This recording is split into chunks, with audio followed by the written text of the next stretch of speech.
તો જો ગાઈસ પંખીઓ ઉતારમાં કલરવ સોર મચાવતા ચાંદ ચડે છે.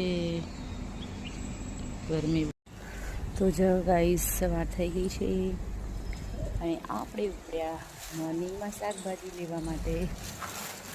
વેકેશન પડી ગયા છે એટલે જો અમારી લાઈનો ખાલી થઈ ગઈ છે મોસ્ટ ઓફ, મતલબ બધા ગામ જતા રહ્યા છે એટલે અમે નથી ગઈ. મતલબ અમે ગયા મહિનામાં જઈને આવ્યા છે.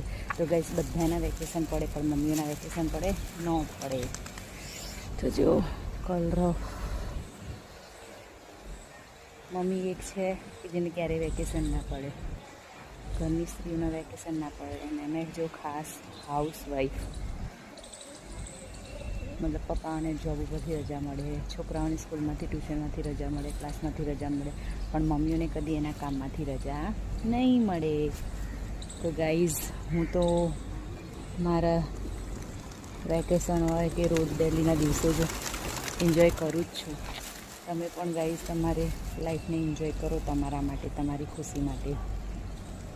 તો ચલો આપણે શાકભાજી લેવા જઈએ. જો અહીંયા આપણે પાણીના કુંજા પણ મૂક્યા છે. તમને વિડીયોમાં કાલે કહ્યું હતું ને કે પંખીને ગરમીનું પાણી મૂકવાનું ભૂલતા નહીં. એ બોલા પશુ પંખીઓ છે જે કહી નથી શકતા. તો ચાલો આપણે આવી ગયા છીએ મમ્મીમાં ફ્રેશ શાકભાજી લેવા માટે. તો જો આપણે આવી ગયા છીએ. માર્કેટ તો નથી પણ માર્કેટ જેવું થઈ જાય છે સવારમાં, અને ફ્રેશ શાકભાજી હોય છે. જો તો જો બતાવું.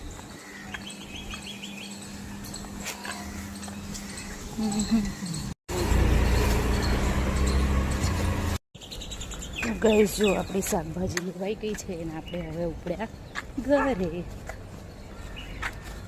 ગરમી બહુ છે, પછી બધા પાણી પૂરતું પાણી પીજો અને છાશનું દહીં પણ લેજો, જ્યુસ પણ લેજો. વજન પણ બહુ છે શાકભાજીનો.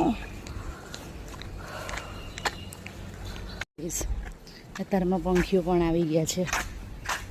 ગરમી એટલી છે ને ક્યાં જીવને હક નથી પડતું. તો ગાઈઝ હવે આપણે જો શાકભાજી લઈને ઘરની તરફ જઈ રહ્યા છીએ, મતલબ આવી ગયા છીએ. જો અમારા હાથમાં વજન કેટલો વધુ છે ગાઈઝ.